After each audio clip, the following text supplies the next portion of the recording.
अकोला पंचायत समिती अंतर्गत येणाऱ्या गट ग्रामपंचायत कोळंबी व डाळंबी या गावामध्ये पाण्याचा दुष्काळ पडलेला असून या गावातील नागरिक पिण्याच्या पाण्यासाठी वनवन भटकताना दिसत आहेत।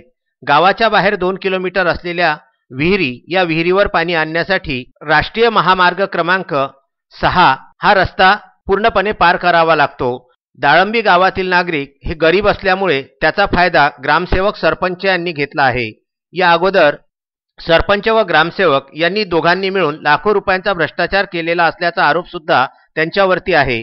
नवनियुक्त सरपंच व ग्रामसेवक यांना नागरिक विनंती करीत आहेत की पिण्याच्या पाण्याच्या समस्या व नाल्याच्या समस्या दूर करण्यात यावा, अन्यथा आमरण उपोषण करण्यात येईल असा इशारा सुद्धा देताना दिसत आहेत।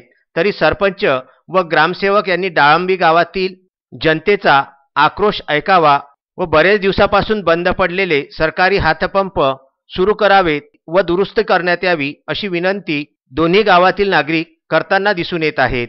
सुभाष तांबे, कोण्या गावाला राहता? डाळंबी। काय म्हणणं तुमचं? ते हापशी बंद आहे, हापशीला पाणीच नाही आहे, बरेच दिवस झाले हापशी बंद आहे। तर बरोबर, तुम्हाला पाण्याचा त्रास होत आहे का? हां, या हापशीचा त्रास आहे ना, आम्हाला पाणीच नाही ना। वापराचं पाणी म्हणलं तर वापरायला पाणी भेटणं, पाणी नळाला येते ते कधी कधी येते, कधी कधी येत नाही, मग प्यायला पाणी सुद्धा नाही भेटत ना मग आम्हाला टाइम। तुमचं म्हणणं आहे की हापशी असून बी काही कामाची नाही? काही कामाची नाही, हापशी चालू करून द्या आम्हाला, एवढंच आमचे म्हणण्याचे हे आहे। विदर्भ न्यूज करिता बोरगाव मंजू येथून संतोष गवळी यांचा वृत्तांत।